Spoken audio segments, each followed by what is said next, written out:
আসসালামু আলাইকুম dear viewers, আশা করি সবাই অনেক ভালো আছেন। আজকে আমি আলোচনা করব আপনাদের নবম দশম শ্রেণীর পদার্থবিজ্ঞান বইয়ের অষ্টম অধ্যায় আলোর প্রতিফলন এই চ্যাপ্টারটা নিয়ে। সো এই চ্যাপ্টারে আমি মোট 2টা ভিডিও আপলোড করব। একটা হচ্ছে চিত্র সংক্রান্ত যত ব্যাপার আছে আজকে এই ভিডিওটা আপলোড করব, এবং এরপরে আপলোড করব হচ্ছে এই অধ্যায়ের গাণিতিক সমস্যাগুলো নিয়ে। সো চলুন শুরু করা যাক আজকের ভিডিও। আজকে আমি যে অধ্যায়টি আলোচনা করব সেই অধ্যায়ের নাম হচ্ছে আলোর প্রতিফলন। সো আলোর প্রতিফলন অধ্যায়ে আপনাদেরকে সবচাইতে বেশি মানে যার সাথে পরিচিত হইতে হবে তার নাম হচ্ছে দর্পণ বা আয়না। সো ফার্স্টে আমি এই দর্পণ বা আয়না নিয়ে একটু কথা বলি। প্রথমত আমরা দর্পণ যেটা চিনি সেটা হচ্ছে, আমরা যেটা আয়না বলে জানি সেটা হচ্ছে দর্পণ। অ্যাকচুয়ালি এখানে আমাদের দর্পণ হিসেবে ব্যবহৃত হয়েছে। সো আমরা এটাকে আয়না বলে জানি। ওকে, সো এই আয়না বা দর্পণ দুই রকমের হয়, একটা হচ্ছে সমতল দর্পণ, একটা হচ্ছে গোলীয় দর্পণ।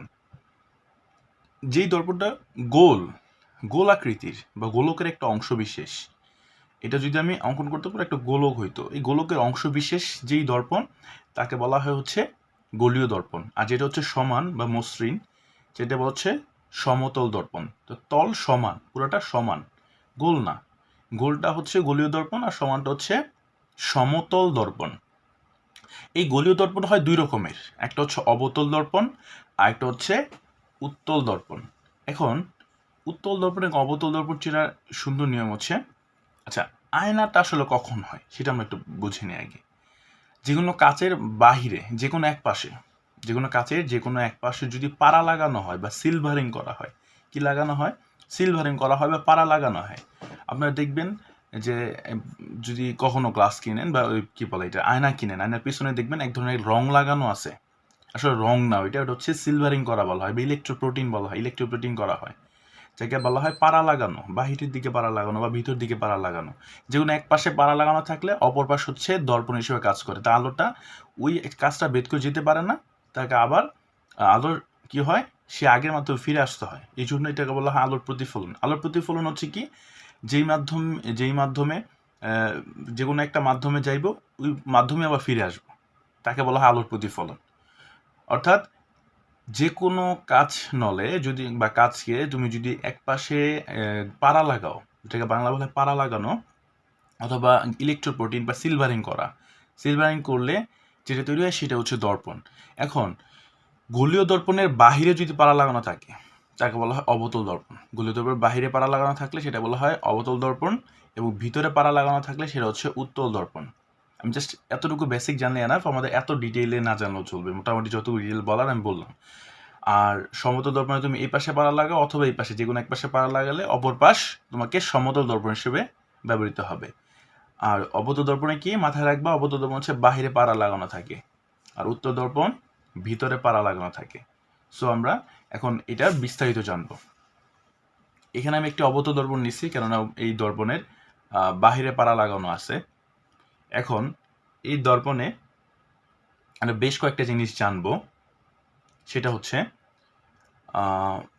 সি, এখানে যাকে কেন্দ্র করে আমি বৃত্তের অংশ বিশেষ অঙ্কন করছি, যাকে কেন্দ্র করে অঙ্কন করছি, সাপোজ এখান থেকে কেন্দ্র করে দেন আমি এই জিনিসটা অঙ্কন করছি এইভাবে, যাকে কেন্দ্র করে অঙ্কন করছি সে হচ্ছে বক্রতার কেন্দ্র। এটাকে বলা হয় বক্রতার কেন্দ্র, বক্রতার কেন্দ্র, মাথায় রাখবেন। যাকে কেন্দ্র করে আমি বৃত্তটার অংশ বিশেষ অঙ্কন করেছি সেটা হচ্ছে বক্রতার কেন্দ্র। এই বক্রতার কেন্দ্র, আর এই যে মেরু, এটাকে বলা হয় মেরু, এবং এস এবং এস প্রাইম, এই যেটা, এটা হচ্ছে আমাদের সেই দর্পণ, অবতল দর্পণ, অবতল দর্পণ। আর এই যে এক্স এবং এক্স প্রাইম, যে আমি নিচে অক্ষ, যে অক্ষ বরাবর আমাদের দর্পণটা আমরা স্থাপন করছি, যে অক্ষ বরাবর দর্পণটি স্থাপন করছি সেটা হচ্ছে আমাদের প্রধান অক্ষ। এটা কি, প্রধান অক্ষ, মাথায় রাখবেন। এই যে এক্স এক্স প্রাইম, এটা হচ্ছে আমাদের প্রধান অক্ষ, এবং এটা হচ্ছে আমাদের মেরু, এই পি হচ্ছে আমাদের মেরু, এবং এই মেরু এবং আমাদের দর্পণ যে বিন্দুতে ছেদ করে সেটা হচ্ছে আমাদের মেরু। মাথায় রাখবেন এই প্রধান অক্ষ এবং এই দর্পণ যেখানে ছেদ করছে সেটা হচ্ছে আমাদের মেরু। এবং এই যে এটা নিছি এম এন হচ্ছে আমাদের লক্ষ্যবস্তু। লক্ষ্যবস্তু যে কেউ হতে পারে, আপনি হইতে পারেন, আমি হইতে পারি, অথবা যে কোনো বস্তু হইতে পারে, আয়নার সামনে দাঁড়াইছে আর কি, এই মেরু। এবার আয়নার সামনে দাঁড়ানোর ফলে তার একটা প্রতিবিম্ব সৃষ্টি হয়েছে। প্রতিবিম্ব বলতে আমরা আয়নার সামনে দাঁড়াইলে আয়নার ভিতরে একজনকে দেখি না, আমার মতোই দেখতে, সে হচ্ছে মেরু, সরি সেটা হচ্ছে প্রতিবিম্ব। এটা হচ্ছে প্রতিবিম্ব। আর এই যেটা, এটা হচ্ছে আমাদের লক্ষ্য বস্তু। এটা কি? লক্ষ্য বস্তু। ওকে। এবং এইটা, এই যে মেরু এবং হচ্ছে মেরু আর হচ্ছে বক্রতা কেন্দ্র, এই দুইটা ঠিক মাঝখানের বিন্দুটাকে বলা হয় প্রধান ফোকাস। প্রধান ফোকাস বা ফোকাস বিন্দু।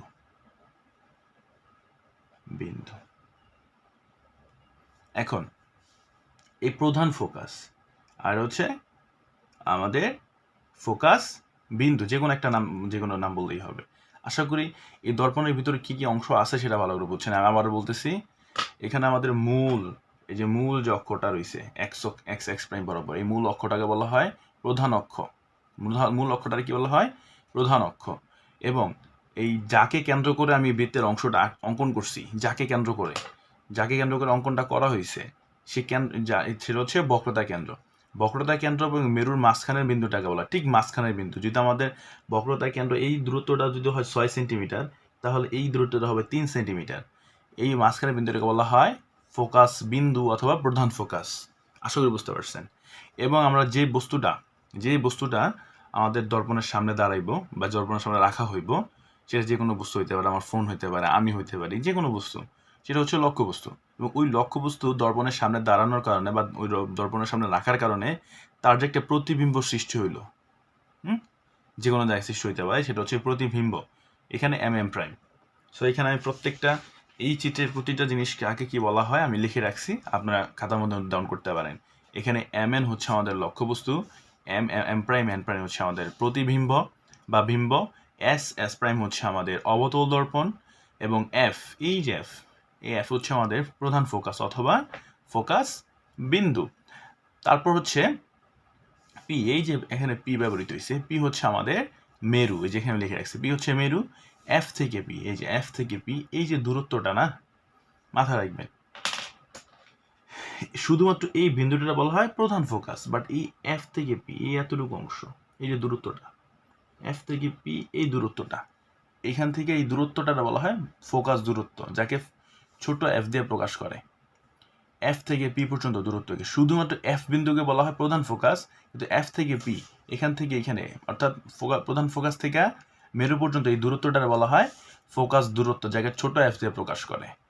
তারপর হচ্ছে এই যে সি, যাকে কেন্দ্র করে আমার বৃত্তটা অঙ্কন করা হয়েছে, সে হচ্ছে বক্রতার কেন্দ্র।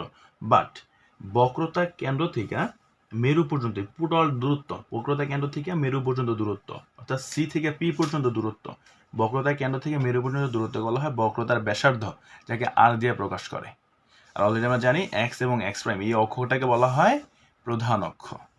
সো আপনার প্রয়োজনে নোট করে নিতে পারেন। ওকে। তারপর হচ্ছে আমাদের এই তিনটা জিনিস আমি বলবো, আপনি এই তিনটা জিনিস একদম ঠাটা মুখস্থ করে ফেলেন। আমি তারপরে বুঝাই দিতেছি, বাট আপনি একদম পুরোপুরি মুখস্থ করে ফেলবেন, ঠিক আছে? সো আমি বুঝিয়ে দিয়েছি, সমস্যা নেই। এখানে ফার্স্টে যে কথাটা বলছি যে আলো প্রধান অক্ষের সমান্তরালে গেলে প্রধান ফোকাস দিয়ে বেরিয়ে আসে, আসলে এই জিনিসটা কি আমি দেখিয়ে দিছি। এই জিনিসটা হচ্ছে এরকম, আমি এরকম একটা দর্পণ আর্ট করলাম, দোলমাবদ্ধ দর্পণ, হ্যাঁ, এটা আমাদের মনে করি কেন্দ্রের ঠিক মাঝখানে হচ্ছে প্রধান ফোকাস। আমরা প্রথমটা বলছি কি, আলো প্রধান অক্ষের সমান্তরালে গেলে প্রধান ফোকাস দিয়ে বেরিয়ে আসে। তো প্রধান অক্ষের সমান্তরালে কি, যেমন আমি এখানে একটা লক্ষ্যবস্তু রাখলাম, আলো যদি প্রধান অক্ষের সমান্তরালে যায়, তাহলে প্রধান ফোকাস দিয়ে বেরিয়ে আসবে। আলো প্রধান অক্ষের সমান্তরালে গেলে কোথা দিয়ে বেরিয়ে আসবে? প্রধান অক্ষের সমান্তরালে বেরিয়ে আসবে। প্রথম বৈশিষ্ট্য হচ্ছে এইটা। এই তিনটা বৈশিষ্ট্য কিন্তু আপনাদের বইয়ে লেখা নাই। এই তিনটা বৈশিষ্ট্য আমি আপনাদের বোঝার সুবিধার্থে আমি লিখে দিছি। আলো প্রধান অক্ষের সমান্তরালে গেলে কি হয়? প্রধান ফোকাস দিয়ে বেরিয়ে আসে। সো যে কোনো আলো যদি কার প্রধান অক্ষের সমান্তরালে গেছে, এইটা হচ্ছে আমার প্রধান অক্ষ, এই প্রধান অক্ষের সমান্তরালে গেছে, এইভাবে। সমান্তরাল কথার অর্থ বুঝি তো, আমাদের এই যে দূরত্বটা সমান থাকবে, যেমন এই যে প্রধান অক্ষ, এই আলো, আলোক রশ্মি যদি প্রধান অক্ষের সমান্তরালে যায় তাহলে প্রধান ফোকাস দিয়ে বেরিয়ে আসে। তারপরে যে এটা সেটা হচ্ছে আলো প্রধান ফোকাস দিয়ে গেলে প্রধান অক্ষের সমান্তরালে বেরিয়ে আসে। উল্টা, তাহলে আমরা আগের মতোই যদি একটা দর্পণ অঙ্কন করি তাহলে বুঝতে পারবো ভালোভাবে। আগে প্রধান অক্ষের সমান্তরালে যায় কি হয়েছে, প্রধান ফোকাস দিয়ে বেরিয়ে আসছে। এখন প্রধান ফোকাস দিয়ে গেলে উল্টা কাজ করবো, প্রধান অক্ষের সমান্তরালে বেরিয়ে আসবো, জাস্ট আগের মতোই। আগে কি ছিল, প্রধান অক্ষের সমান্তরালে যে প্রধান ফোকাস দিয়ে বেরিয়েছে, এখন প্রধান ফোকাস দিয়ে যায় প্রধান অক্ষের সমান্তরালে বের হয়েছে। দ্বিতীয় যে আমাদের কি বলে আলোর বৈশিষ্ট্য, 3 নম্বর আলোর বৈশিষ্ট্য হচ্ছে আলো কেন্দ্র দিয়ে গেলে কেন্দ্র দিয়েই ফিরে আসে। এই তিনটা একদম ঠাডা মুখস্থ করে ফেলেন। এই তিনটা জানলে আপনি মনে করেন যে কোনো চিত্র পারবেন। কিভাবে আর্ট করবেন সেটা আমি দেখিয়ে দিচ্ছি, সমস্যা নেই।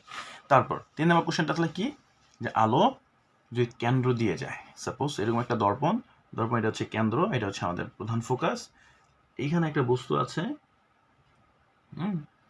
আলো যদি কেন্দ্র দিয়ে যায়, কেন্দ্র দিয়ে গেলে আবার কেন্দ্র দিয়েই ফিরে আসে, এইভাবে যায় আলো আবার এইভাবে ফিরে আসবে। আলো কেন্দ্র দিয়ে গেলে কেন্দ্র দিয়েই ফিরে আসে। আশা করি বুঝতে পারছেন। আলো যদি কেন্দ্র দিয়ে যায় কেন্দ্র দিয়েই ফিরে আসে। তো এই তিনটা বৈশিষ্ট্য আমি বলবো, আপনি ঠাডা মুখস্থ করে ফেলেন। আপনার এই তিনটা বৈশিষ্ট্য খুব জরুরি।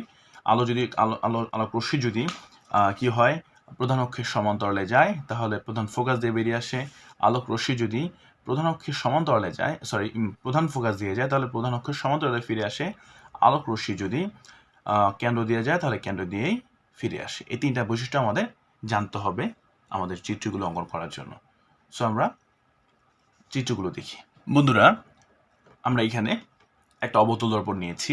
আমরা জানি যে গোলীয় দর্পণের বাহিরে পাড়া লাগানো থাকে বা সিলভারিং করা থাকে, সেই দর্পণটাকে বলা হয় অবতল দর্পণ। এখন এই অবতল দর্পণের ভিতরে আমরা বলেছি যাকে কেন্দ্র করে বৃত্তটার অংশ বিশেষ অঙ্কন করা হয়েছে, যাকে কেন্দ্র করে সে হচ্ছে বক্রতার কেন্দ্র, এবং বক্রতার কেন্দ্র এবং মেরুর ঠিক মাঝামাঝি যে বিন্দুটা তাকে বলা হয় প্রধান ফোকাস বা ফোকাস বিন্দু। এখন আমাদের 6টা পজিশনে কোনো লক্ষ্যবস্তু আমরা রাখতে পারি। প্রথমত এই যে মেরুটা, এই মেরু এবং প্রধান ফোকাসের মাঝখানে একটা বস্তু রাখতে পারি। এটা হচ্ছে ধরে নিলাম আমরা 1 নম্বর পজিশন। এটা কিন্তু বইয়ে দেওয়া নেই, আমি জাস্ট আপনাদের বোঝার সুবিধার্থে, আপনারা যাতে সহজেই জিনিসটা আয়ত্ত করতে পারেন সেই জন্য এইভাবে অঙ্কন করছি। একটু ভালোভাবে বোঝার চেষ্টা করবেন। প্রধান ফোকাস এবং হচ্ছে আমাদের মেরুর মাঝখানে, এটার ধরলাম 1 নম্বর পজিশন। 2 নম্বর পজিশনে বস্তু থাকতে পারে ঠিক প্রধান ফোকাসের উপরে, আর 3 নম্বর পজিশন হচ্ছে কেন্দ্র এবং প্রধান ফোকাসের মাঝখানে যে কোনো বিন্দুতে, এই বিন্দু যে কোনো বিন্দুতে হোক, কেন্দ্র এবং প্রধান ফোকাসের মাঝখানে যে কোনো বিন্দুতে। আর 4 নম্বর পজিশন হচ্ছে আমাদের কেন্দ্র। এরপর থেকে আমি পজিশনগুলো বলবো এবং আমাদের চিত্রগুলো অঙ্কন করবো। সো খুব সতর্কের সাথে আপনি ভালোভাবে বোঝার চেষ্টা করবেন। তারপর হচ্ছে কি, কেন্দ্র বরাবর বস্তু থাকতে পারে। 5 নম্বর পজিশন হচ্ছে আমার কেন্দ্র থেকে ফোকাস দূরত্ব, যে দূরত্ব এই কেন্দ্র থেকে এদিকে জাস্ট অনুমান এই বিন্দুর মাঝখানে যে কোনো একটা বিন্দু, এটা বলা হয় আমাদের 5 নম্বর পজিশন। এবং এই 5 থেকে অসীম পর্যন্ত, ইনফিনিটি পর্যন্ত আমাদের হচ্ছে 6 নম্বর পজিশন।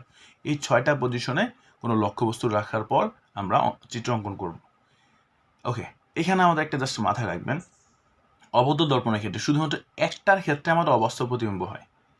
এই যে লোকটা আলাদা, এই কথা একটু পরে বলতেছি। 2 নম্বর পজিশনে যদি কোনো লক্ষ্যবস্তু থাকে, মাথায় রাখবেন 2 নম্বর পজিশনে কোনো লক্ষ্যবস্তু থাকলে তা যা প্রতিবিম্ব গঠন করব 6 নম্বরে। অর্থাৎ 2 নম্বরের পজিশনে যদি কোনো লক্ষ্যবস্তু থাকে তা অসীমে যায় আমাদের মিলিত হবে। আবার 3 নম্বর পজিশনে কোনো বস্তু থাকলে তা যায় মিলিত হবে 5 নম্বরে। মাথায় রাখবেন 2 নম্বর যদি থাকে, 2 নম্বরে থাকলে সেটা যে অসীমে মিলিত হবে, আর অসীম থেকে কোনো আলো আসলে সেটা 2 নম্বরে এসে মিলিত হবে। 2 নম্বরে যা 6 নম্বরে, 6 নম্বরের লক্ষ্যবস্তুর কোনো লক্ষ্যবস্তু থাকলে সেটা মিলিত হবে কোথায়, 2 নম্বরে। অসীম থেকে কোনো আলো আসলে সেটা হচ্ছে 2 নম্বরে। আবার 3 নম্বরে থাকলে সেটা 5 নম্বরে যা মিলিত হবে, আর 5 নম্বরে থাকলে সেটা যা 3 নম্বরে মিলিত হবে। আর সেটা 4 নম্বরে থাকলে সে 4 নম্বরেই মিলিত হবে। কথা বুঝতে পারছি? 4 নম্বরে থাকলে 4 নম্বরেই মিলিত হবে। ওকে, তারপর 1 নম্বরে তাহলে কি, এই পর্যন্ত আমরা এই যে 2, 3, 4, 5, 6 যা দেখতেছেন এগুলো সব হচ্ছে বাস্তব প্রতিবিম্ব। সেগুলো কি বাস্তব প্রতিবিম্ব, আমাদের দর্পণের ভিতরেই প্রতিবিম্ব সৃষ্টি হবে। 2, 3, 4, 5 যা আছে সবগুলা কি বাস্তব প্রতিবিম্ব, বাট 1 নাম্বার পজিশনে যেটা আছে না সেটা হচ্ছে অবাস্তব প্রতিবিম্ব। মাথায় রাখবেন 1 নাম্বার যে থাকে সে একটু আলাদা, সে একটু এক্সট্রাঅর্ডিনারি, এই লোকটারে একটু আলাদাই, সে হচ্ছে অবাস্তব। একমাত্র অবাস্তব প্রতিবিম্ব অবতল দর্পণের ক্ষেত্রে কে 1 নাম্বার পজিশনে যে আছে, অর্থাৎ ফোকাস দূরত্ব এবং মিরুর মাঝখানে যে কোনো বিন্দুতে যদি আমাদের কোনো লক্ষ্যবস্তু থাকে তার প্রতিবিম্ব সৃষ্টি হবে, সেটা হচ্ছে অবাস্তব প্রতিবিম্ব। এখন অবাস্তব এবং বাস্তব কীভাবে বুঝবো? যদি আমাদের দর্পণের পিছনে, এটা আমাদের দর্পণের সামনের মুখ হচ্ছে এইটা, দর্পণের পিছনে যদি কোনো প্রতিবিম্ব সৃষ্টি হয় সেটা হচ্ছে অবাস্তব, আর দর্পণের ভিতরে অর্থাৎ এই সাইডে যেটা তৈরি হইব সেটা হচ্ছে আমাদের মানে অবতল দর্পণের ক্ষেত্রে দর্পণের ভিতরে যেটা তৈরি হবে সেটা হচ্ছে বাস্তব প্রতিবিম্ব। এই পাশে যেটা তৈরি হবে সেটা হচ্ছে বাস্তব প্রতিবিম্ব, আর দর্পণের পিছনে যেটা তৈরি হবে সেটা হচ্ছে অবাস্তব প্রতিবিম্ব। এখন আমাদের একটা জিনিস চিন্তা হবে, মনে করো আমার বস্তুটা আছে এতটুকু, কিছু কিছু আয়নার ক্ষেত্রে মানে কিছু কিছু পজিশনে আমাদের লক্ষ্য বস্তুটা একটু বড় দেখা যাইব। মনে করো একটা 5 ফিট লোক, সে হয়ে যাব 7 ফিট দেখতে দেখা যাইব, তার কি হইব একটু বড় প্রতিবিম্ব সৃষ্টি হইব। বাট এইখানে আমাদের ফিজিক্সের ভাষায় এই বড়রে বলা হয় বিবর্ধিত। কি বলা হয়? বিবর্ধিত। যদি আমাদের লক্ষ্যবস্তুর তুলনায় আমাদের প্রতিবিম্বটা কি হয়, বড় হয় দেখতে। যেমন আমি আয়নার সামনে দাঁড়াইলাম, আমার আয়নার ভিতরে যারা দেখা যাইতেছে সে যদি আমার থেকে অনেক বড় দেখা যায়, সে হচ্ছে বিবর্ধিত। এখানে আমরা বড় বলবো না, কি বলবো? বিবর্ধিত বলবো। বাট আমি যদি দাঁড়াইলাম মনে করো 5 ফিট, কিন্তু আমার আয়নার ভিতরে আমার দেখা যাইতেছে মনে করো 3 ফিট। কয় ফিট? তার মানে ছোট হয়ে গেছে। ছোট না বললে আমরা এখানে বলবো হচ্ছে খর্বিত। কি বলবো? খর্বিত। ছোট না বললে কি বলবো? খর্বিত। মাথা থাকে যেন। এখন আমাদের মোট পজিশন কয়টা শিখলাম এতটুকুর ভিতরে? মোট 6টা পজিশন। তার মধ্যে একটু আলাদা ইউনিক হতেছে যে 1 নাম্বার যে থাকে সে একটু ইউনিকই হয়। সে শুধুমাত্র অবতল দর্পণের ক্ষেত্রে অবাস্তব প্রতিবিম্ব গঠন করে। আর বাকি যে 5 জন আছে, 5টা পজিশনে আছে যে সে কি করে? বাস্তব প্রতিবিম্ব গঠন করে। আশা করি বুঝাইতে পারলাম। ওকে, এখন এই 6 নাম্বার 6টার ভিতরে 6টাই আসে না, 4টা আমাদের সবচেয়ে বেশি আসে। যে 4টা আমি আজকের ভিডিওতে ভালোভাবে আলোচনা করে দিব সেটা হচ্ছে 1 নাম্বার পজিশনের বস্তু থাকে এটা খুব আসে, 3 নাম্বার, 4 নাম্বার এবং 5 নাম্বার। এই 4টা চিত্র আমি অঙ্কন করে দিব। সিমিলারলি আপনারা 2টা চিত্র আর্ট করতে পারবেন। তো সবচাইতে বেশি এই 4টা পরীক্ষার মধ্যে আসে। ওই 2টা কখনো পরীক্ষায় আসে নাই, সো আমি এটা এখন দেখাবো না। সো এই 4টা আমি ভালোভাবে অঙ্কন করে দেখিয়ে দিব। আশা করি যদি সম্পূর্ণ ভিডিওটা দেখেন অঙ্কন আপনারাও করতে পারবেন। তো দেখতে থাকুন। তবে হ্যাঁ, অবশ্যই আলোর বৈশিষ্ট্যগুলো ভালোভাবে মুখস্থ করে নেবেন। মাত্র 3টা বৈশিষ্ট্য। এই 3টা বৈশিষ্ট্য জানলে আপনি যে কোনো চিত্র অঙ্কন করতে পারবেন। ট্রাস্ট মি, আমার সাথে সাথে সম্পূর্ণ ভিডিও দেখুন। অবশ্যই আপনি যে কোনো চিত্রই অঙ্কন করতে পারবেন। তবে সেক্ষেত্রে আপনাকে আলোর বৈশিষ্ট্য 3টা অবশ্যই ভালোভাবে মুখস্থ করতে হবে। তো দেখতে থাকুন, একটু মনোযোগ সহকারে দেখবেন আমি কিভাবে চিত্রটা অঙ্কন করছি। চিত্রটা অঙ্কন করার ক্ষেত্রে আপনি প্রথমত যে কোনো একটি দাগ দিয়ে দিবেন, যে কোনো একটি দাগ, যেমনটা আমি দিচ্ছি। যেহেতু প্রধান ফোকাস আমাদের বক্রতার কেন্দ্র থেকে ঠিক অর্ধেক হয়, সো আমি এমন একটা মাপ নিব যাতে কি বলে আমার পরবর্তীতে প্রধান ফোকাসটা দিতে ইজি হয়। আমি 6 সেন্টিমিটার নিয়ে নিচ্ছি। আপনি যে কোনো স্কেল থেকে 6 সেন্টিমিটার আপনারা নিয়ে নিতে পারেন। তো সেক্ষেত্রে আপনার এটা কোনো নিয়ম না যে আপনার 6 সেন্টিমিটার নিতে হবে, আপনি 4ও নিতে পারেন। আমি জাস্ট একটা উদাহরণস্বরূপ দিয়ে দিচ্ছি, অঙ্কন করছি আর কি। ওকে, সো আমি এখানে 6 সেন্টিমিটার অঙ্কন করব।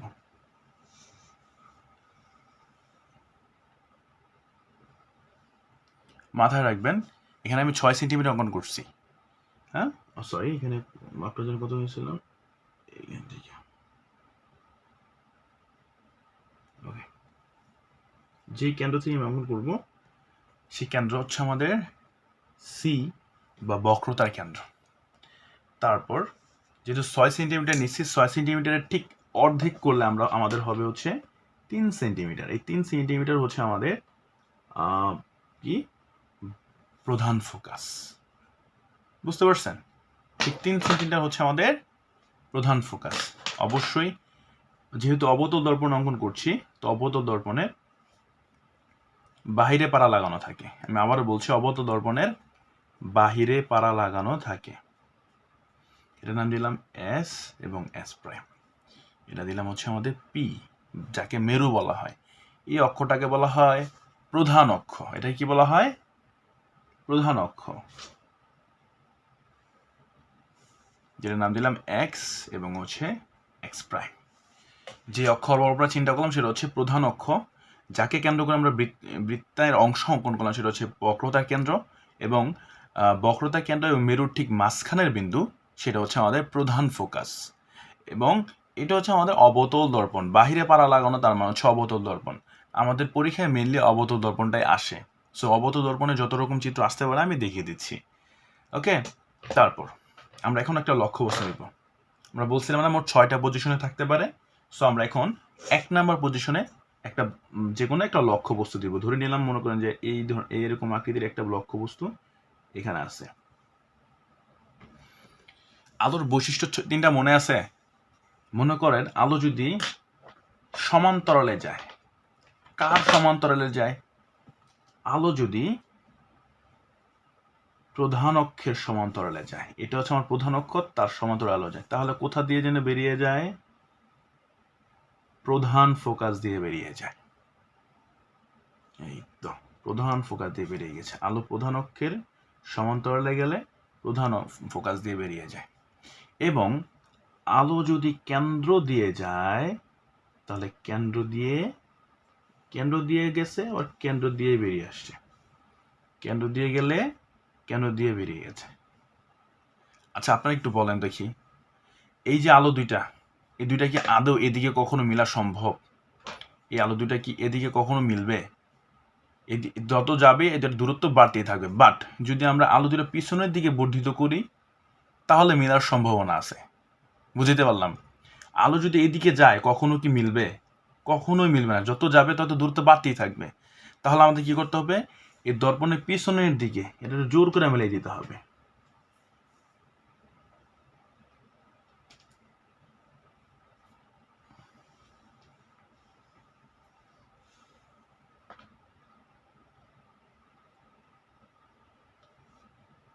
এবার যদি থাকলে তাহলে একটা বিন্দু দিয়ে মিলিত হবে। জোর করে যে মিলাই দিলাম। আশা করি বুঝতে পারছেন।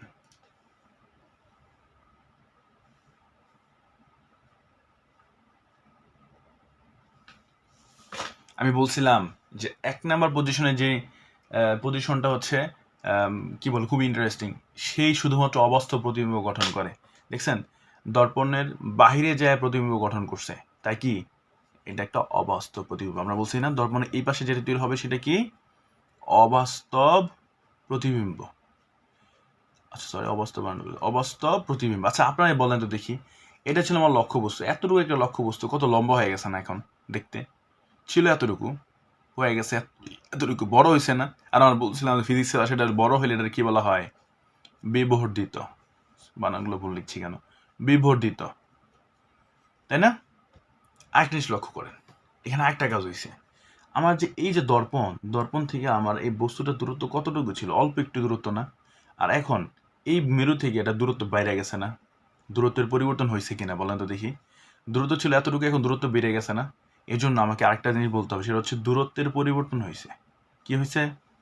দূরত্বের পরিবর্তন। ওকে, আচ্ছা তাহলে আমরা বৈশিষ্ট্য কি কি পাইলাম? আরেকটা জিনিস, সেটা হচ্ছে আমার যে বস্তুটা ছিল সেই বস্তুটা উপরের দিকে মাথা। মনে করেন যে আমি উপরে দাঁড়ায় আছি, উপরের দিকে মাথা আছে, এখানে হয়তো এটা লম্বা হয়েছে বাট মাথাটা কিন্তু উপরের দিকে আছে। এটা যেদিকে আছে এটা এইদিকেই আছে। সো এটা হচ্ছে সোজা প্রতিবিম্ব, সোজা। তাহলে আমি যে কোনো অঙ্কনের ক্ষেত্রে 4টা বৈশিষ্ট্য পাবো, হয় বাস্তব নাহলে অবাস্তব, আর খর্বিত নাহলে বিবর্ধিত, দূরত্বের পরিবর্তন। হ্যাঁ, দূরত্বের পরিবর্তন সে কি হতে পারে? দূরত্ব বাড়তেও পারে, দূরত্ব কমতেও পারে, সেটা দূরত্বের পরিবর্তন। আর কি হতে পারে কি? সোজা না উল্টা। এই 4টা বৈশিষ্ট্য খুব ভালোভাবে মনে রাখবেন। 4টা কাজ হইতে পারে, মানে আমি যদি কোনো লক্ষ্যবস্তু রাখি, এই 4 ধরনের কাজ হইব। হয় সে বাস্তব বা অবাস্তব প্রতিবিম্ব গঠন করব, আমাদের এই চিত্রের ক্ষেত্রে অবাস্তব প্রতিবিম্ব গঠন করছে। হয় সেটা কি হবে? খর্বিত হবে, না হলে বিবর্ধিত হবে। আমরা জানি এখানে ছোট বা বড় বলতে পারবো না, এখানে বলতে হবে খর্বিত না হয় বিবর্ধিত। আমাদের এই চিত্রের ক্ষেত্রে বিবর্ধিত হয়েছে। আর হচ্ছে দূরত্বের পরিবর্তন, আমাদের দূরত্ব ছিল এতটুকু, হয়ে গেছে এতটুকু, দূরত্বের পরিবর্তন। আর হচ্ছে সোজা, হয় সোজা হবে না হয় এই পাশে হইলে উল্টা হবে। আমাদের এই চিত্রের ক্ষেত্রে হয়েছে সোজা। তো আমরা পরবর্তী চিত্রটা দেখি। ওকে বন্ধুরা, আমাদের এখন যে চিত্রটা আছে সেটা হচ্ছে 3 নাম্বার পজিশনে বস্তুটা আছে। আমরা বলছিলাম 3 নাম্বার পজিশনে বস্তু থাকলে সেটা 5 নাম্বার যায় মিলিত হয়। আসলে 5 নাম্বার মিলিত হয় কিনা সেটা এখন আমরা টেস্ট করব। সে আগের মতোই আলো প্রথমত আমাদেরকে কি করতে হবে, সমান্তরালে, আলো যদি সমান্তরালে যায় তাহলে কোথা দিয়ে জেনে বেরিয়ে আসে, প্রধান ফোকাস দিয়ে বেরিয়ে আসে। আমরা তো নিলাম না, এটা হচ্ছে আমাদের প্রধান ফোকাস, এটা হচ্ছে আমাদের বক্রতার কেন্দ্র। আলো যদি প্রধান অক্ষের সমান্তরালে যায় তাহলে সেটা কি হয়, প্রধান ফোকাস দিয়ে বেরিয়ে আসে। দিলাম প্রধান ফোকাস দিয়ে বেরিয়ে আসলো। আবার আলো যদি কেন্দ্র দিয়ে যায় তবে তা কেন্দ্র দিয়েই বেরিয়ে আসে। এই যে কেন্দ্র দিয়ে গেছে, সো কেন্দ্র দিয়েই বেরিয়ে আসছে। মিলিত হয়েছে কোথায় দেখতে পাচ্ছেন, আমার 5 নাম্বার পজিশনে এসে মিলিত হয়েছে।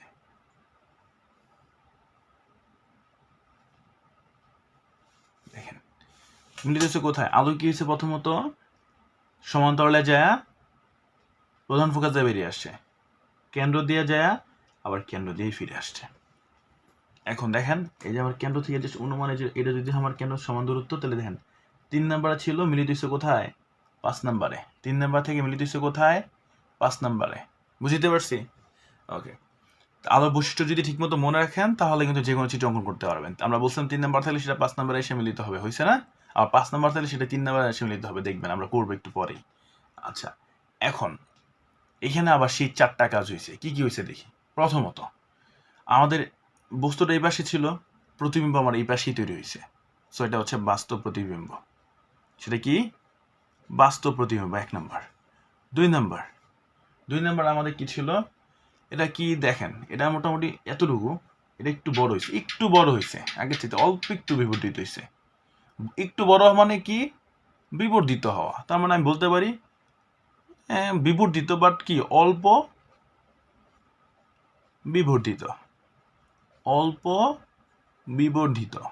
এটাও কিন্তু বিবর্ধিত হয়েছে, এটা অল্প একটু ছিল, এটা একটু বাড়ছে, যদি অল্প বাড়ছে, বাট এটা বিবর্ধিত হয়েছে কিন্তু। তারপর আরেকটা কি হইতে পারে, দূরত্বের পরিবর্তন হয়েছে কিনা বলেন। এইটা ছিল আমাদের লক্ষ্য বস্তুর এতটুকু দূরত্ব, আমাদের মেরু থেকে এটা দূরত্ব ছিল এতটুকু, দর্পণ থেকে বলেন। এখন দেখেন এটা কত দূরত্ব বাড়ছে না, কতটুকু বাড়ছে। আগে ছিল এতটুকু, এখন হয়ে গেছে এতটুকু। আগে এতটুকু ছিল, আমাদের লক্ষ্যবস্তু থেকে দূরত্ব ছিল এতটুকু, বাট আমাদের এখন কি হয়েছে, বাড়ছে।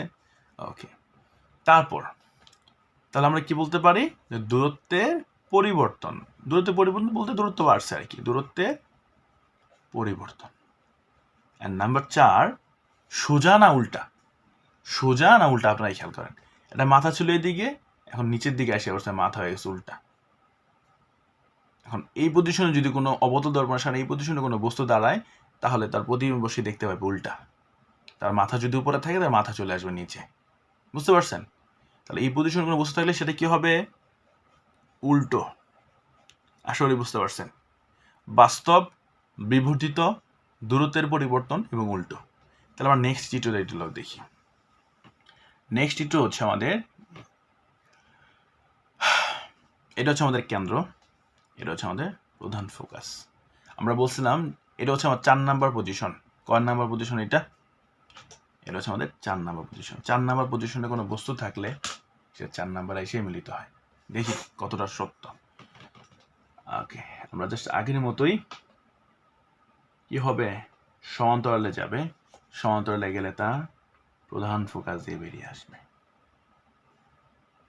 কি হবে, প্রধান ফোকাস দিয়ে বেরিয়ে আসবে, এবং কেন্দ্র দিয়ে গেলে কেন্দ্র দিয়ে ফিরে আসে, কেন্দ্র দিয়ে গেলে কেন্দ্র দিয়ে ফিরে আসে। দেখেন কেন্দ্র দিয়ে গেছে, সো কেন্দ্র দিয়ে ফিরে আসছে। অথবা এটা যদি আমরা নাও পারি, আমরা আরেকটা শিখছিলাম, একটা বৈশিষ্ট্য তো কাজে লাগানো হয় না, তাহলে প্রধান ফোকাস দিয়ে যদি যায় তবে তা কেন্দ্র দিয়ে ফিরে আসে। দেখছেন এটা আমাদের চিত্রটা কি হয়েছে, সমান্তরালে গেছে, প্রধান ফোকাস দিয়ে বেরিয়ে আসছে, প্রধান ফোকাস দিয়ে গেছে, আবার কি হয়েছে, প্রধান অক্ষের সমান্তরালে বেরিয়ে আসছে। বুঝতে পারছেন? তাহলে মিলিত হয়েছে কই, 4 নাম্বার দিয়ে যায়, ঠিক 4 নাম্বারে এসে মিলিত হয়েছে। 4 নাম্বারে যায় 4 নাম্বারেই মিলিত হয়েছে, না 3 নাম্বারে? কিন্তু আমরা বলছিলাম 4 নাম্বারের বস্তুটা কি হয়, 4 নাম্বারে মিলিত হয়। তাহলে ফার্স্টেই যেই পাশে ছিল সেই পাশে মিলিত হয়েছে, এই জন্য এটা কি, বাস্তব প্রতিবিম্ব।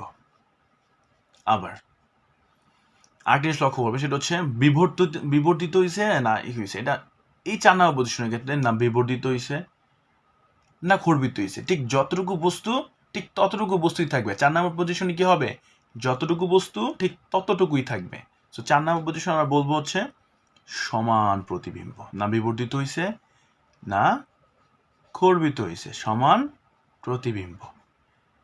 3 নাম্বার খেয়াল করে, আমার এইখান থেকে যে দূরত্ব, এখান থেকে তো একই দূরত্ব, তাই না? দূরত্বের কোনো পরিবর্তন হয়েছে?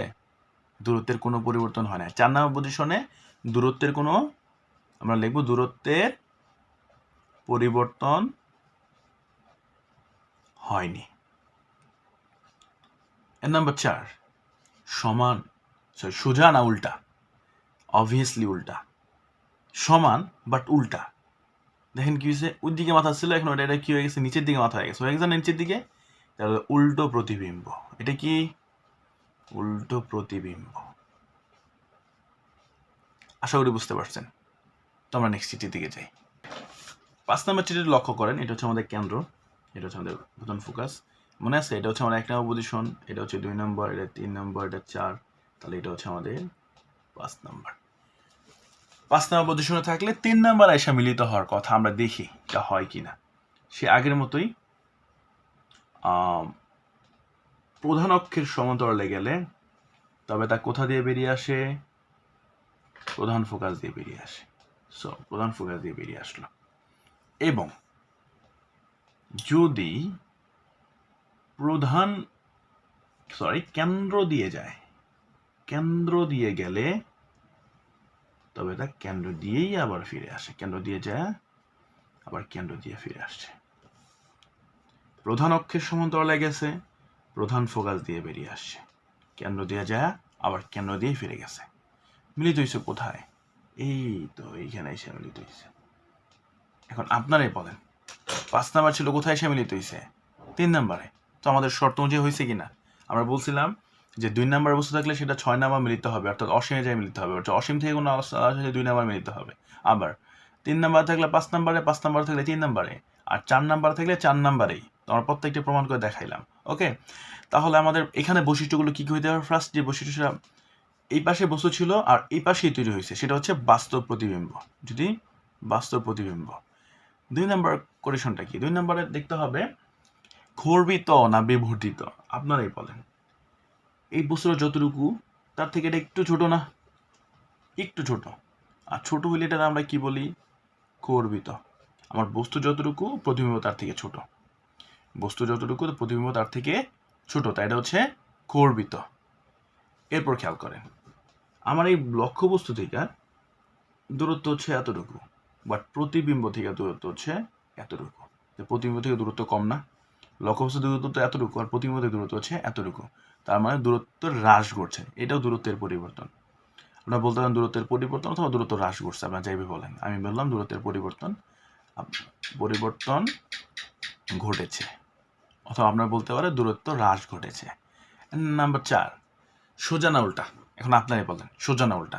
মাথা ছিল উপর দিকে, মাথা নিচের দিকে চলে আসে, এটা উল্টা না সোজা? উল্টো। আশা করি বুঝতে পারছেন। যারা বুঝেন না, ভিডিওটা একটু জাস্ট না পিছন থেকে আরেকবার বস করে প্রত্যেকটা বোঝার চেষ্টা করেন। আলোর বারবার কিন্তু আমি আলোর যে 3টা বৈশিষ্ট্য লিখছি ওগুলো কাজে লাগাইছি, বেশি কিছু না। আলোর বৈশিষ্ট্যগুলো বারবার কাজে লাগাইছি। ওকে, এখন লাস্ট আমাদের যে চিত্রটা ভালোভাবে শিখতে হবে, উত্তল দর্পণের এই চিত্রটা। একটা চিত্র ভালোভাবে দেখেন, উত্তল দর্পণে আর কোনো চিত্র শিখতে হবে না। উত্তল দর্পণে একটা চিত্র ভালোভাবে শিখলেই আপনার কাজ হয়ে যাবে। এটা হচ্ছে আমাদের কেন্দ্র, এটা হচ্ছে আমাদের ফোকাস, প্রধান ফোকাস। আমাদের সে আগের 3টা বৈশিষ্ট্যই দেখেন কাজে লাগাবো। আমাদের যদি সমান্তরাল, আচ্ছা এটা উত্তল দর্পণ চিনব কিভাবে বললাম না তো? উত্তল দর্পণের এই পাশে পাড়া লাগানো থাকে, ভিতরের সাইডে পাড়া লাগানো থাকে, এটা হচ্ছে আমাদের উত্তল দর্পণ। ওকে, উত্তল দর্পণের ভিতর সাইডে পাড়া লাগানো থাকলে এখন তাহলে আমাদের কাজ করবে কোন সাইড? বাইরের সাইড। বাইরের সাইডে আমরা একটা বস্তু রাখলাম, মাথায় রাখবো উত্তল দর্পণে কিন্তু আমরা এই পাশে বস্তু রাখতে হবে, এই পাশে বস্তু রাখা যাবে না, কারণ এখানে তো আমার দর্পণ দিয়ে বন্ধ, সিলভারিং করা, পাড়া লাগানো। এই পাশে হচ্ছে আমাদের উত্তল দর্পণ। উত্তল দর্পণের ভিতরে পাড়া লাগানো থাকে, বাইরের সাইড কাজ করে। সো আমরা সে আগের মতোই প্রধান অক্ষের সমান্তরালে নিলাম। প্রধান অক্ষের সমান্তরালে গেলে যেন কি হয়? প্রধান ফোকাস দিয়ে বেরিয়ে আসে। এখন এই পাশে তো অবাস্তব, আসলে এটা অবাস্তব বলতে আমরা জাস্ট এখানে একটা দাগ দিব, ঠিক এই কোণে বেরিয়ে আসবে। এইভাবে গেলে এখানে এটা কোন কোণে বেরিয়ে আসবে সেটা ডিপেন্ড করছে, কারণ প্রধান অক্ষে সমান্তরাল লাগলে সেটা কোথান দিয়ে বের হওয়ার কথা, জাস্ট এখান থেকে আলো অপসৃত হচ্ছে বলে মনে হবে। সিমিলারলি কেন্দ্র দিয়ে গেলে তা কেন্দ্র দিয়ে বেরিয়ে আসে। এই যে এতটুকু আমাদের অবস্থা দিতে হবে, কারণ আমরা এখানে কিন্তু এটা নাই, আমরা ধরে নিছি। কেন্দ্র দিয়ে যায় আবার কেন্দ্র দিয়ে ফিরে আসছে, কেন্দ্র দিয়ে যায় কেন্দ্র দিয়ে ফিরে আসছে। মিলিত হচ্ছে কোথায়? এইখানে। মাথায় রাখবেন, উত্তল দর্পণের ক্ষেত্রে যত আছে সব হচ্ছে অবাস্তব, কোনো পজিশন ধরা দরকার নেই। উত্তল দর্পণ মানে হচ্ছে যত প্রতিবিম্ব সৃষ্টি হবে সব অবাস্তব প্রতিবিম্ব। উত্তল দর্পণের ক্ষেত্রে সব কি? অবাস্তব প্রতিবিম্ব। এখন দেখেন, উত্তল দর্পণের ক্ষেত্রে হয় কি, যেহেতু অবাস্তব, এখান থেকে অপসৃত হচ্ছে বলে মনে হবে, এখান থেকে। ঠিক আছে, এখানে আমাদের কি কাজ হয়েছে দেখি। প্রথমত এটা অবাস্তব প্রতিবিম্ব, যেহেতু আমাদের দর্পণের বাইরে তৈরি হয়েছে। আমাদের উত্তল দর্পণের বাইরের সাইড হচ্ছে বাস্তব অংশ, আর ভিতরের সাইড হচ্ছে অবাস্তব অংশ। যেখানে অবতল দর্পণের ক্ষেত্রে ভিতরের সাইড ছিল বাস্তব, বাইরের সাইড ছিল অবাস্তব। আর এইখানে কিন্তু আমাদের বাহিরের সাইড হচ্ছে আমাদের বাস্তব। এখানে যেহেতু ভিতরের সাইড আমাদের তৈরি হয়েছে, উত্তল দর্পণের ক্ষেত্রে প্রত্যেকটা বিম্বই হবে অবাস্তব প্রতিবিম্ব।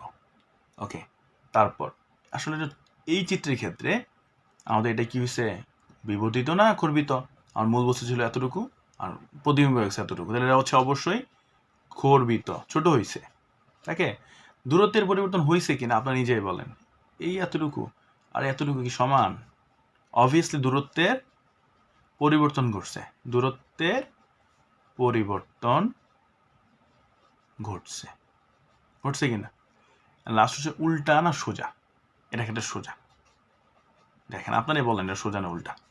এরকম মাথা ছিল, এখন মাথায় রেগে গেছে, জাস্ট এখান থেকে আলো অপসৃত হচ্ছে বলে মনে হচ্ছে, এটা সোজা। আশা করি বুঝতে পারছেন। আমাদের লাস্ট যে চিত্র, এখন আমরা সেটা দেখব। আমাদের আজকের ভিডিওর এটা হচ্ছে সর্বশেষ চিত্র, এটা হচ্ছে সমতল দর্পণ। সমতল দর্পণ মূলত আমাদের চেনা একদম ইজি। আমরা নর্মালি যে আয়নাটা ইউজ করি আমাদের প্রতিদিন আমাদের চেহারা দেখার জন্য, সেটা হচ্ছে আমাদের সমতল দর্পণ। তো সমতল দর্পণের চিত্রটা খুবই ইজি। আমরা ধরে নিলাম এই পজিশনে একটা বস্তু আছে, ঠিক এই বিন্দুতে একটা বস্তু আছে। এই বস্তুর ক্ষেত্রে সে আগের মতোই জাস্ট মাথায় রাখবেন, যদি সোজাসুজি একদম 90 ডিগ্রিতে কোনো আলো যায়, তাহলে তার 90 ডিগ্রি অ্যাঙ্গেলে আবার ফিরে আসে। কি হয়? 90 ডিগ্রিতে কোনো আলো গেলে তার 90 ডিগ্রিতেই ফিরে আসে। চিত্র অঙ্কন করা একদম সহজ পদ্ধতি দেখিয়ে দিচ্ছি। 8 থেকে 12, তাহলে আমাদের 8 থেকে 4 এই বিন্দুটা নিয়ে নিই, মাথায় রাখবেন এই বিন্দুতে মিলিত হবে। সমান্তরালে গেলে তার সমান্তরালেই ফিরে আসে। আবার যেই কোণে যাবে, এই কেন্দ্র দিয়ে যেই কোণে যাবে ঠিক সেই কোণেই ফেরত আসবে, মাথায় রাখবেন। যে কোণে যাবে ঠিক সেই কোণেই ফেরত আসবে। এই যে এই কোণটা আর এই কোণটা সমান হবে, বুঝতে পারছি? যে কোণে যাবে সেই কোণেই বেরিয়ে যাবে। এখন আপনারাই বলেন, এই যে রশ্মি যদি আমি এদিকে বাড়াই, এদের কি মিলা কখনো সম্ভব? এটা যত যাবে দূরত্ব বাড়তেই থাকবে। তা আমাদের কি করতে হবে? পিছনের দিকে জোর করে বর্ধিত করতে হবে। পিছনের দিকে জোর করে যদি বর্ধিত করি, এটার এই রশ্মি যদি এদিকে বর্ধিত করি আর এই রশ্মিটা যদি এইদিকে বর্ধিত করি, তাহলে তারা এই যে একটা বিন্দুতে এসে মিলিত হইতেছে, বুঝেছে কিনা? এই যে তারা যে বিন্দুতে মিলিত হইল সেটা হচ্ছে, ধরে নিলাম যে আমার বস্তুটার নাম ছিল 1 বা মনে করেন এ, এখানে এ প্রাইম, জাস্ট এতটুকুই। একেবারে ইজি সমতল দর্পণ চিত্র অঙ্কন করা। সমতল দর্পণের বৈশিষ্ট্য সেই আগের মতো আমাদের বলতে হবে, যেহেতু আমাদের দর্পণের বাহিরে আমাদের প্রতিবিম্ব সৃষ্টি হয়েছে, অবশ্যই সমতল দর্পণে অবাস্তব প্রতিবিম্ব। কি? অবাস্তব প্রতিবিম্ব। এবং এখান থেকে যে দূরত্ব, যদি 5 মিটার হয়, এই দূরত্ব ঠিক 5 মিটার হইব সমতল দর্পণের ক্ষেত্রে। আপনি আয়নার ঠিক যতটুকু সামনে দাঁড়াবেন, আপনার দর্পণের পিছনে ঠিক ততটুকু দূরত্বের পিছনেই আপনার কি হবে? প্রতিবিম্ব সৃষ্টি হবে। সো দূরত্ব সমান থাকবে, দূরত্ব সমান, মাথায় রাখবেন। তবে তবে তবে তবে এটার ক্ষেত্রে একটু ঝামেলাটা কি, উল্টা প্রতিবিম্ব সৃষ্টি হবে। উল্টা না, সরি ভুল হয়েছে, রিভার্স হয়। রিভার্স বলতে উল্টা না পুরোপুরিভাবে। উল্টা বলতে তো আপনি আয়নার সামনে দাঁড়ালে আপনার মাথা যেদিকে আপনাদের সেদিকে দেখেন, উল্টা না। এটা সোজা প্রতিবিম্ব সৃষ্টি হয়, সোজা প্রতিবিম্ব সৃষ্টি হয়। এবং আরেকটা জিনিস রয়ে গেছে, আপনি ঠিক যতটুকু, আপনার প্রতিবিম্ব ঠিক ততটুকুই তৈরি হবে। সমতল দর্পণ যদি হয়ে থাকে তাহলে অবশ্যই কি হবে, সমান প্রতিবিম্ব সৃষ্টি হবে, সমান প্রতিবিম্ব সৃষ্টি হবে। আশা করি বুঝতে পারছেন, একদম ইজি। যদি কোনো কিছু না বোঝেন অবশ্যই কমেন্টে জানাবেন, আমি চেষ্টা করবো আপনাদের কমেন্টের সর্বোচ্চ গুরুত্ব দিয়ে আপনার প্রবলেমগুলো সলভ করার, কারণ আপনাদের জন্যই আমার এই কষ্ট। যদি একটু পারেন, যদি মনে হয় যে না আপনার এই ভিডিওগুলো উপকার হচ্ছে, বন্ধুদের সাথে একটু শেয়ার করবেন। এতটুকুই বলা থাকলো, ভালো থাকবেন, সুস্থ থাকবেন, আল্লাহ হাফেজ। নেক্সট ভিডিওর জন্য ওয়েট করেন।